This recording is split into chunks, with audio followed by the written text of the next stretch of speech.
Hello குட்டி செல்லங்களே, இப்போ நம்ம ஒரு உண்மை சம்பவத்தை பார்க்குமா? டிஎல் மூடின்ட்டு ஒரு பிரசங்கியாரை தெரியாத கிறிஸ்தவங்களே இல்லை.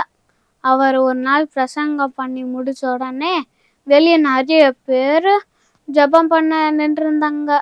அப்போ ஒருத்தவர் முறுக்கு மீசை நல்லா ஹெல்த்தா சாப்பிட்டு நல்லா ஸ்ட்ரென்த்தா நிக்கிறாரு. அப்ப அவர் டிஎல் மூடிய கூப்பிட்டு, பிரசங்கியாரே எனக்கு ஜபம் பண்ண வாரீங்களா அப்படின்ட்டு அவர் கார்ல கூப்பிட்டாரு. அப்ப அந்த ஜனங்கள் எல்லாரும் சொல்றாங்க, வேண்டாம், அவங்க கூட போகாதீங்க, அவன் ஒரு பெரிய கொள்ளைக்காரன் அப்படின்னு சொன்னாங்க. அதை கேட்காத இந்த டிஎல் மூடி, இவனோட பெரியவர் ஏசப்பா தான் இருக்காங்க, அவரு என் கூட இருக்காரு அப்படின்னு நினைச்சிட்டு கார்ல போனாரு. அங்க ஒரு பால் அடைஞ்ச பங்களால நிப்பாட்டினாரு. அந்த கொள்ளைக்காரன் அவங்க வீட்டுக்கு கூப்பிட்டுட்டு போன அந்த பங்களாக்குள்ள ஃபர்ஸ்ட் ஒரு ரூமுக்கு கூப்பிட்டுட்டு போனாரு. அந்த ரூம்ல சாராயம் குடிச்ச பாட்டில்லாம் நிறைய கிடந்துச்சு. இதெல்லாம் ஏசப்பா மன்னிப்பாரா அப்படின்னு கேட்டதுக்கு மன்னிப்பாரே அப்படின்ட்டு டிஎல் மூடி சொன்னாரு. அடுத்து 2வது ரூமுக்கு போனப்ப அங்கே நிறைய தங்கம், வெள்ளி, காசு அந்த மாதிரி நிறைய இது கொள்ளையடிச்சிட்டு வச்சிருக்காரு. அந்த கொலைகாரன் சொல்றான், எல்லாத்தையும் ஏசப்பா மன்னிப்பாங்களா அப்படின்னு கேட்டதுக்கு மன்னிப்பாங்க அப்படின்னு சொன்னாங்க. அடுத்து லாஸ்டா ஒரு 3வது ரூமுக்கு கூப்பிட்டு போனாங்க.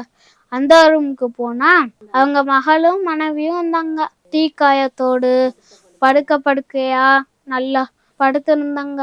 இதை பார்த்தவங்க, இவங்க இருக்கிறதுக்கு நான் தான் காரணம் அப்படின்ட்டு அந்த கொலைகாரன் சொன்னான். ஏசாப்பா என்னை மன்னிப்பாரா அப்ப அப்படின்னு கேட்டதுக்கு மன்னிப்பாரே அப்படின்ட்டு டிஎல் மூடி சொன்னாரு.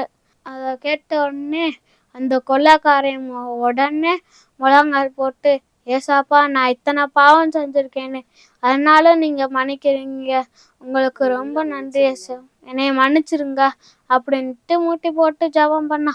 அவர் முழங்கால் படியிட்டு கதறி அழுதாரு. ஏசப்பா கிட்ட பாவத்தை எல்லாத்தையும் அறிக்கை செய்தாரு. பரலோகத்துக்கு சொந்தக்காரரா மாறிட்டாரு.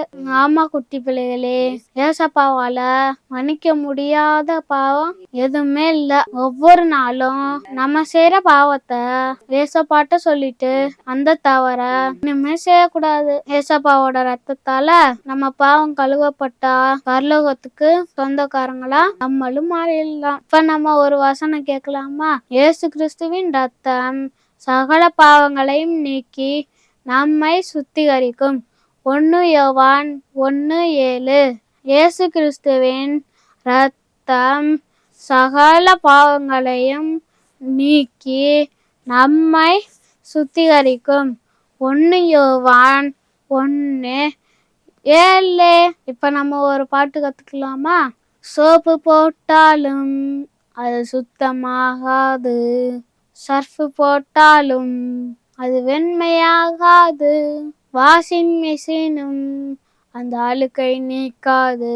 பாவாளுக்கு பாவாளுக்கு பாவாளுக்கு பாவாளுக்கு பாவாளுக்கு பாவாளுக்கு இயேசுவின் ரத்தம் தான் அந்த அழுக்கை நீக்கிடும். இயேசுவின் வார்த்தை தான் அதை பரிசுத்தமாக்கிடும். பரிசுத்த வாழ்க்கைதான் பரலோகம் சேர்த்திடும். மகிழ்ச்சியான புதிய வாழ்வு, புனித வாழ்வு, மகிழ்ச்சியான புதிய வாழ்வு, புனித வாழ்வு, மகிழ்ச்சியான புதிய வாழ்வு, புனித வாழ்வு. ஓகே குட்டீஸ், பாய்.